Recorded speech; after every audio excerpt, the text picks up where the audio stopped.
নমস্কার বন্ধুরা, welcome to my channel. আজ আমি মাধ্যমিক 2025-এর কোনির সাজেশান ভিডিও নিয়ে তোমাদের কাছে এসেছি। যে সমস্ত ভাই বোনেরা মাধ্যমিক দেবে তাদের উদ্দেশ্যে আমি প্রথমেই বলে রাখি যে কোনি একটি বিশাল বড় উপন্যাস। এখান থেকে সাজেশান করাটা খুবই কঠিন, কিন্তু আমি বিভিন্ন টেস্ট পেপার ঘেঁটে এবং পুরনো দিনের প্রশ্নপত্র ঘেঁটে তোমাদের জন্য গুরুত্বপূর্ণ 10টি প্রশ্ন নিয়ে এসেছি, যেগুলি পড়ে গেলে তোমরা পরীক্ষায় অনেক উপকার পাবে। দেখো, যে সমস্ত স্টুডেন্টরা অধ্যায়ভিত্তিকভাবে সমস্ত ধরনের প্রশ্ন পড়েছ, তারা যা করছো সেইভাবেই পড়ে যাও। কিন্তু যাদের পক্ষে সমস্ত ধরনের প্রশ্ন মুখস্থ করা সম্ভব নয় এবং সারা বছর সেইভাবে পড়া হয়ে ওঠেনি, পরীক্ষার ঠিক আগের মুহূর্তে আমি তোমাদের জন্য গুরুত্বপূর্ণ 10টি প্রশ্ন তোমাদেরকে বলে দেব, যেগুলি তোমরা দেখে গেলে আশা করছি পরীক্ষায় কমন পেয়ে যাবে এখান থেকে। দেখো, বেশি কথা না বাড়িয়ে আমি প্রশ্নগুলি নিয়ে তোমাদের সাথে আলোচনা করি। প্রথম প্রশ্ন, এটা বুকের মধ্যে পুষে রাখুক। কি পুষে রাখার কথা বলা হয়েছে, কেন বলা হয়েছে? এই প্রশ্নটি এবারে তোমাদের পরীক্ষার জন্য খুবই গুরুত্বপূর্ণ। 2 নম্বর প্রশ্ন, কম্পিটিশানে পড়লে মেয়েটা তো আমার পা ধোয়া জল খাবে। কার উক্তি? উক্তিটির মাধ্যমে কী বোঝানো হয়েছে? এরপরে 3 নম্বর প্রশ্ন, 4 বছরের মধ্যেই প্রজাপতি ডানা মেলে দিয়েছে। প্রজাপতির পরিচয় দাও। উক্তি অবলম্বনে লীলাবতীর চরিত্র বিশ্লেষণ করো। এই প্রশ্নটি এবারে তোমাদের জন্য খুবই গুরুত্বপূর্ণ। 4 নম্বর প্রশ্ন, গলার স্বর আর্তনাদের মতো শোনাচ্ছে। কার গলার স্বরের কথা বলা হয়েছে? তার স্বর আর্তনাদের মতো শোনানোর কারণ কি? পরবর্তী প্রশ্ন, অবশেষে কোনি বাংলা সাঁতার দলে জায়গা পেল। প্রশ্ন হচ্ছে, কোনি কিভাবে বাংলা সাঁতার দলে জায়গা পেল? 6 নম্বর প্রশ্ন, জুপিটার ক্লাবে ক্ষিতীশের বিরুদ্ধে কি কি অভিযোগ আনা হয়েছিল? ক্ষিতীশ কিভাবে তার উত্তর দিয়েছে? দুটো একত্রে প্রশ্ন। 7 নম্বর প্রশ্ন, ফাইট কোনি ফাইট উক্তিটি কার? বক্তার চরিত্র বিশ্লেষণ করো। এই প্রশ্নটি লাইন তুলে না আসলেও সরাসরি আসতে পারে। ক্ষিতীশ সিংয়ের চরিত্র বিশ্লেষণ করো। এই ক্ষিতীশ সিংয়ের চরিত্র তোমাদের পরীক্ষার জন্য খুব খুব খুব গুরুত্বপূর্ণ।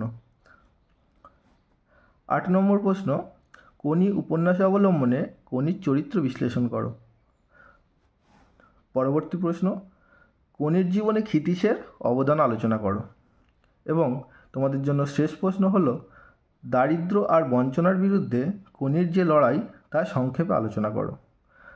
দেখো, কোনি থেকে সমস্ত ধরনের গুরুত্বপূর্ণ প্রশ্ন করতে গেলে আমাদের 100টারও বেশি হয়তো প্রশ্ন হয়ে যাবে, কিন্তু অত প্রশ্ন তো আমাদের পক্ষে করা সম্ভব না। তাই জন্য আমি সমস্ত টেস্ট পেপার ঘেঁটে, প্রশ্নপত্র ঘেঁটে তোমাদের জন্য এই প্রশ্নগুলো খুঁজে বার করেছি, যেগুলি তোমাদের জন্য খুবই গুরুত্বপূর্ণ। এবার এখান থেকে আমি তোমাদের জন্য কিছু প্রশ্ন, দেখো, 4 স্টার করা আছে, কিছু 3 স্টার এবং কিছু 2 স্টার করা রয়েছে। সব থেকে বেশি গুরুত্ব দেবে যেগুলি 4 স্টার করা আছে। যেমন 5 নম্বর প্রশ্নটি দেখো, অবশেষে কোনি বাংলা সাঁতার দলে জায়গা পেল। কোনি কিভাবে বাংলা সাঁতার দলে জায়গা পেল? এই প্রশ্নটি তোমাদের জন্য খুবই গুরুত্বপূর্ণ। এই প্রশ্নটি খুবই ভালোভাবে তোমরা দেখে যাবে। এছাড়া ক্ষিতীশ সিংয়ের চরিত্র বিশ্লেষণ করো। এই ক্ষিতীশ সিংয়ের চরিত্র, এটিও তোমাদের জন্য খুবই গুরুত্বপূর্ণ। এই প্রশ্নটিও তোমরা খুব ভালোভাবে দেখে যাবে।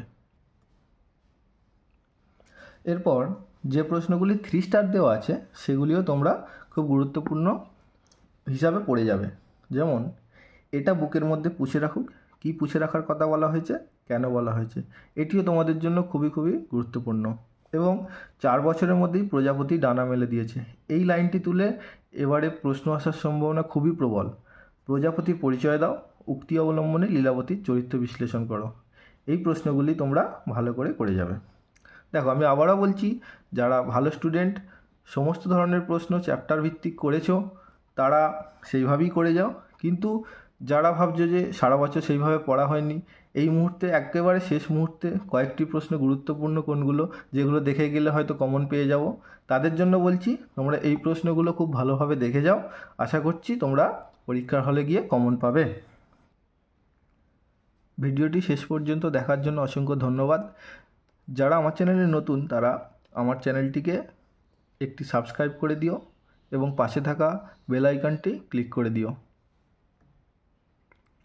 ভিডিওটি ভালো লাগলে ভিডিওটি একটি লাইক করে সকল বন্ধুদের সাথে শেয়ার করে দাও এবং যারা আমার চ্যানেলটি আগে থেকে সাবস্ক্রাইব করে রেখেছো তাদেরকে অসংখ্য ধন্যবাদ। সকল মাধ্যমিক পরীক্ষার্থীদের জন্য অনেক অনেক শুভেচ্ছা রইল। তোমরা সকলে ভালো করে পরীক্ষা দাও। সকলকে অল দ্য বেস্ট। দেখা হচ্ছে পরের ভিডিওতে।